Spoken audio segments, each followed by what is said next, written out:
Let's move on to Prophecy. Dungeon. New dungeon. New Give me your dungeon. first impression.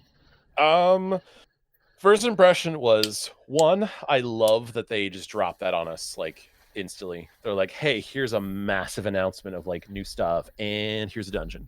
Go load into it. Go level up for a reason to go play it. I think it's awesome. I think lore wise, it's a really cool place. I think anything that you want to revisit that has to do with the nine, immediately awesome. Interesting new mechanic in it too, with the light motes and the dark motes. I thought that was kind of cool. I liked it. I liked a dungeon that came out of nowhere, and they were just like, "Here, just go do it." I'm nothing Agree. but good things to say. I know that it's going away for like a little bit, but like I hope that it comes back quickly because I think the dungeons, doing the solo dungeons, doing solo flawless dungeons, those are the things that let us stand apart from other guardians. Getting those emblems, titles. There should be a title for doing solo stuff. I'd love to see a title going back to that. Give us a title that's literally like you must do all solo flawless dungeons and like level up that title. That'd be amazing. That'd be awesome. None of the There'd be dungeons like are going away, right? So it's Streaming City, Moon, and this. So this is the only dungeon that's going away. yeah, this is the only one that's going away separately because Shadow Throne is still in because all the Forsaken content is still relevant in that raid and stuff. Is still relevant. So I think for me going into it, like I knew that I was not like I just from the rip I wanted to just like go in alone. I don't know why I had that impression, but I saw in the triumphs like solo flawless, and that's the only way you get the emblem. Why do I want anyone else to come with me on this? Yeah. So I threw myself at the first boss for like hours, and I realized I'm really not that great at PvE. That's fine. It's something that I'm working on, you know.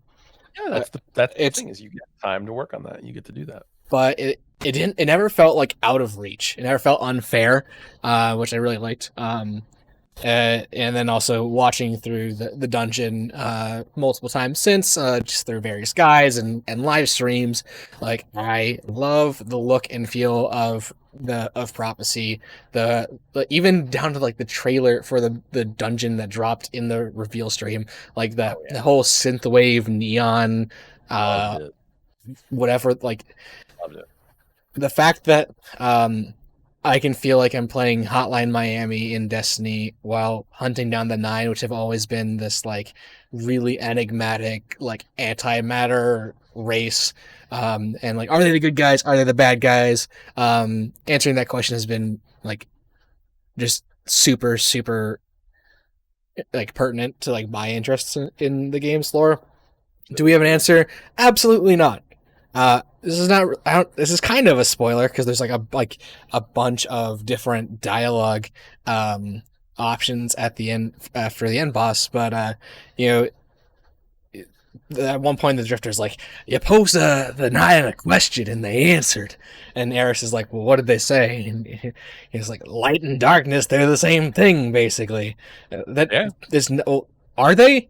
They're just motes in the dungeon. Like I don't the answers that we got are like vague, and you know, obviously going through that dungeon and listening to all the little dialogue drops and lore bits, like they're prophesizing things that are actually about to happen in Beyond Light, which I think when they sort of take Prophecy away, they'll probably change that up because it's already happened. That's at least some of the rumors that are going around on about why they're taking away Prophecy. Like that would be cool if this dungeon was continuously updated with little lore hints, maybe like different ways to like complete different bosses. That'd be cool. Do I expect that to happen? Probably not. But yeah, Prophecy is great. I expect it to go away probably just because they want to limit the amount of things that you can do to level up when the new expansion drops. Ooh, and they that's a don't good want point. to go into the raid over leveled, and that's probably why they're going to turn it on once the raid's been completed a number of times, to where there's an opportunity for that to kind of things to go back to normal and get the raid dungeon back. I think it's just the way, personally, the way I look at it is it's probably just got to do with the way that they code the leveling structure. Right. I also wonder if there's any problem with adding stasis into the game as an element with specifically that dungeon and its mechanics. That could also be a reason why it's going to be going away for a little bit.